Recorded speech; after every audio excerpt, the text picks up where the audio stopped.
हे झेंडूचं झाड खूप दिवसापासून आलेलं होतं, पण त्याला फुलंच नव्हती. आत्या तर म्हणल्या आपण काढूनच टाकूया, पण म्हणतात ना काही गोष्टींचं ना फळ उशिरा असतं, तसं ह्याला खूप छान अशी मार्गशीर्ष महिन्यात फुलं आली आणि ती नेमकी मला उपयोगी आली मार्गशीर्ष महिन्यातल्या पहिल्या गुरुवार. तर सगळ्यांना मार्गशीर्ष महिन्यातल्या गुरुवारच्या खूप साऱ्या शुभेच्छा. तर मी अशी माझी पूजा मांडलेली आहे आणि केवढा सुंदर कलर आहे बघा त्या फुलांचा, थोडासा लाल कलर आणि पिवळा कलर.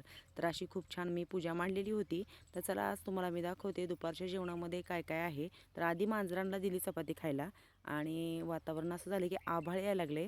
आता ह्याच्यामुळे काय होणार आहे माहिती आहे का, तुरीवर आळी पडणार आणि बऱ्याच असं गोष्टींवर काय होतात, ह्या अशा आभाळामुळे आळ्या पडतात. तर आम्ही आज जेवणात काय बनवलं आहे ते तुम्हाला मी दाखवते. तर माझा तर उपवास आहे, माझे असे गुरुवार असतात आणि आता तर मार्गशीर्ष महिन्यातला हा पहिला गुरुवार, पण मी साबुदाणा खिचडी खाते. कारण कसं होतं, रानातली कामं असतात त्याच्यामुळे कसं होतं, उपाशी राहणं दिवसभर काही जमत नाही. मग छान आत्यानी मस्त अशी बनवली, मी पूजा वगैरे करूसपर्यंत साबुदाणा खिचडी, देवाला नैवेद्य वगैरे मी ठेवलेला आहे आणि बटाटा शेंगदाण्याचं कूट मिरची अशी घालून साबुदाणा खिचडी, मिरच्या तळल्यात आणि दही आहे, हे मस्त असं लावलेलं दही.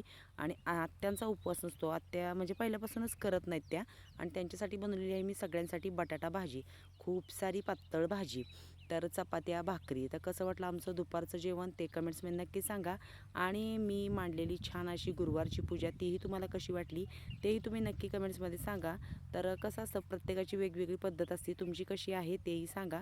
मी काय केलं आहे, फळं म्हणून जे ठेवलेलं आहे ना, ते आमच्याकडे ना बाजूलाच बोरं खूप आहेत, ती बोरं ठेवलेली आहेत. तर मग व्हिडिओ कसा वाटला ते सांगायला विसरू नका. भेटूया पुढच्या व्हिडिओमध्ये.